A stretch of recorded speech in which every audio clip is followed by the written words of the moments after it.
নমস্কার বন্ধুরা, তোমরা কেমন আছো? আশা করি ভালো আছো। আমার চ্যানেল তোমাদের সবাইকে স্বাগত জানাই। তো বন্ধুরা, আজকে আমি এসেছি ব্যাঙ্গালোর কোটলিঙ্গেশ্বর। অনেক সুন্দর জায়গাটা, কোটিটা শিবলিঙ্গ আছে ওইখানে। তো বন্ধুরা, তোমাদের সেটাই শেয়ার করতে চাই, তোমাদের দেখাতে চাই কি কত সুন্দর শিবলিঙ্গ এখানে আছে বন্ধুরা। তো বন্ধুরা, তোমরা দেখতে পাচ্ছ কত সুন্দর জায়গাটা।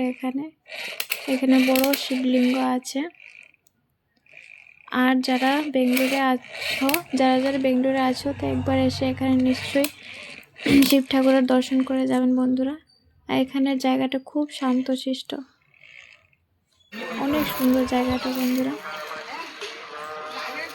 আর যদি ভিডিওটা ভালো লেগে থাকে তো নিশ্চয়ই একবার হর হর মহাদেব কমেন্ট করবেন বন্ধুরা। ধন্যবাদ।